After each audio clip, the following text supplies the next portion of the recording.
With 8 projects under its belt so far and more still on the way, the First Features Project series isn't showing any signs of slowing down. This passion project, brought to life by the collaborative minds of 𝐍𝐞𝐿 and Dotun Olakunrin and their respective production houses, continues to be a definitive arm of practical knowledge in Nollywood today. Surely not the only ones to tow the path, as there are other theoretical programs that encourage their students to make actual films before exiting.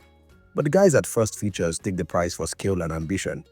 It is that unending quest for taking on new challenges that has seen the series arrive at a point where they felt confident enough to tackle a whodunit. This task in film genre demands so much because of its ever-high stakes and the need to thrill and hold the audience in suspense as everyone seeks the answer to a central mystery. This is never an easy thing to accomplish, as even experienced minds tend to fail in this terrain. The scale for the guys at First Features has never been this big, as it is with 𝐵ATANGARI Goes to Town. And with a screenplay penned by the great Emil Garuba, director Reuben Reng wants to play with the big voice. Our job here is to tell you how he fares. But before we throw into the thick of the video, please like, share and subscribe to help us earn today's 2K. It is important for our survival. Thank you. 𝐵ATANGARI Goes to Town introduces us to Katangari, played by Segun Arinze, a reclusive retired police officer with a prickly personality. Through a series of opening events, we are thrust into Katangari's world and learn of his reputation for being difficult. We see this in the way he disperses a local crew fermenting trouble, and learn that despite his aversion to community engagement, he has been appointed head of the local vigilante group. These early moments are meant to establish the film setting and Katangari's larger-than-life persona. However, the clunky dialogue and stilted performances make this sequence almost unbearable, setting a grim tone for what's to come.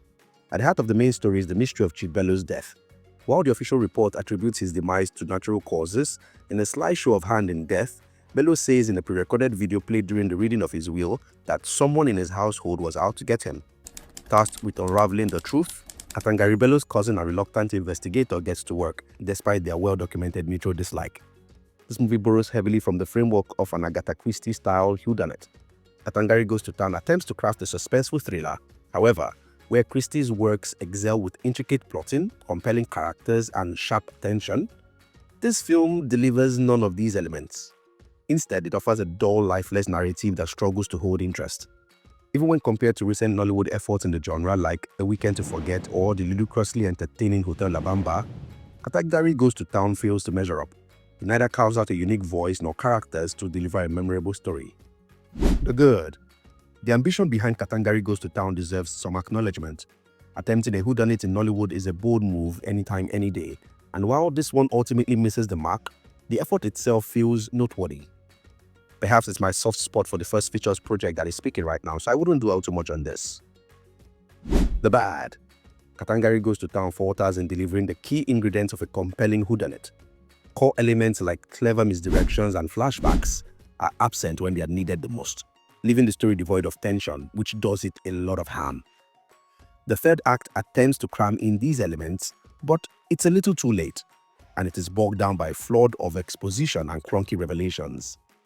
Budget constraints may explain the lack of visual flashbacks in early parts of the story, but the absence of sharp twists and engaging storytelling leaves the film flat and painfully predictable. The cast struggles to sell the intricate dynamics of a family at odds. Across the board, their chemistry feels non-existent, with relationships falling flat. The dynamics are not believable. Mother to daughter, mother to son, co-wives, ex-wife loathing her dead husband, current wife with secret against her dead husband, nothing works. The dynamic between 𝐵ATANGARI and Mima, who both get the most screen time, is especially disjointed. Their awkward dialogue lacks the spark needed to make their interaction believable or interesting. The truth is, for a whodunit, 𝐵ATANGARI Goes to Town lacks energy. It is flat.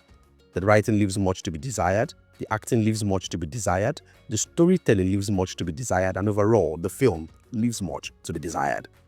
A stronger directorial vision might have salvaged the script's weaker points, but the lack of subtlety and poor execution do not help the film's issues. By the halfway mark, the killer's identity is glaringly obvious. In fact, some might argue that this is obvious from the very beginning. And when the motive is finally revealed, it feels unearned and uninspiring. In conclusion, 𝐵ATANGARI Goes to Town is a case of ambition exceeding execution. While the First Features projects deserve praise for its efforts to push Nollywood's boundaries, the film underscores the importance of nailing the basics. I don't say this with levity, but truly, the movie is disappointing. Let's just say it's a trip you can miss. If you enjoyed watching this video, please don't forget to like, share, and subscribe for more reviews, deep dives, and all things films. Thanks for watching. See you in the next video.